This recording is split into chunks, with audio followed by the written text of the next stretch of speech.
So once you have determined how to divide space, the next step is how do you combine and layer spaces? Because at times you want spaces not to be split up to be able to see next to it or see what's coming. We talked about that earlier on.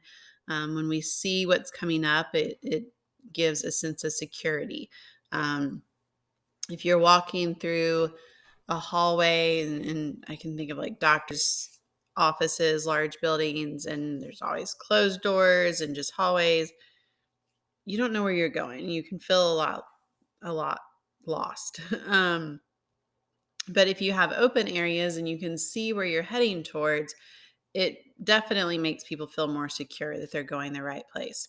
So it is important to give that visual connection to people.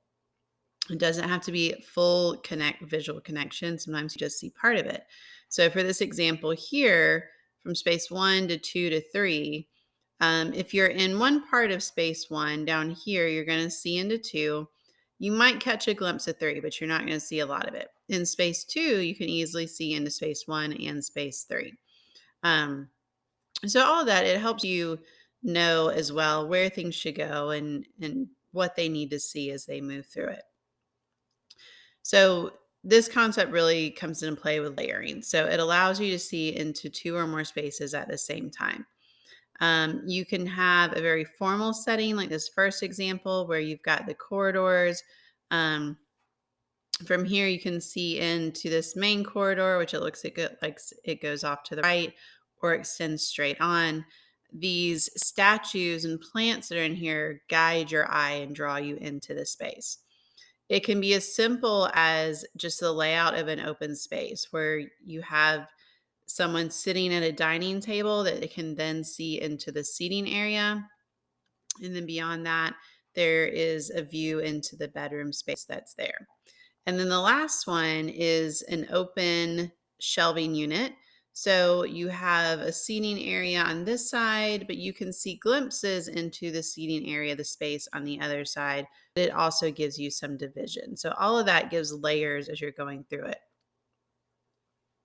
Um, there are formal and informal sequences as you lay out space. So formal is very commonly found in historic spaces. And more, and I'm using the word formal twice, but if you think of government buildings or very traditional spaces, you will find this as well. So here's an example of a historic layout where it had kind of the main entrance, the central area, and then everything kind of was off of that space. Um, this is the US Department of State. So, again, a very traditional type building. And you can see how it is a very formal straight line into the space, and then there are spaces off to the side with it. Informal sequences are more common in modern architecture and open spaces. So instead of just a straight view or knowing that there's something off to the side, you can see to several directions at once. So in this seating area, you can see there's stairs up here leading to maybe a kitchen. You can see that there's a dining room space over here. You can see outside space. So all of those, you have a feel for that. And then this is an example of an art gallery where, again, you got those floating walls and you can see glimpses of spaces in several directions to help you choose where you want to go within that space. Along with combining spaces and laying them out, um, is thinking through how you use the dividers. Using innovative dividers, so it's not, again, we're going back to not just walls, but this helps with layering space and it gives more, it elevates the design. So Frank Lloyd Wright was very well known. He was one of the first ones to really make use of a lot of floating walls and dividers in his space. He typically would start with a fireplace, like we talked about, and add it on.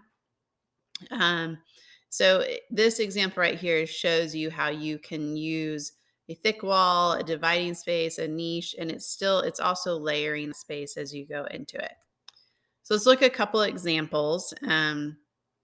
So all of these, I believe, start off of a fireplace or something similar. And you can see we're going to start with this one's pretty elaborate. But you've got the fireplace here. You've got a seating space, another little ancillary space over here.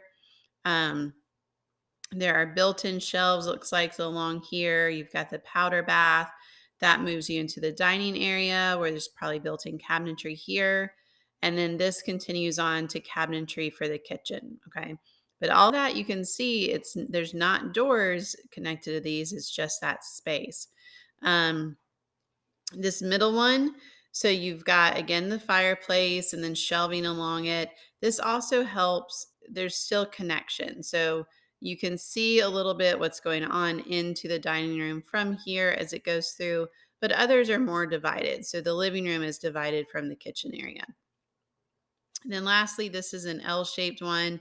So this you do have, again, visibility from the living room and the dining room. Dining room has visibility into the kitchen. There's a little bit of visibility in the kitchen from the living room. But there also does have um, that division from when you need it. So spaces that you want to see are shown. Spaces that need a little bit of hiding from others are hidden.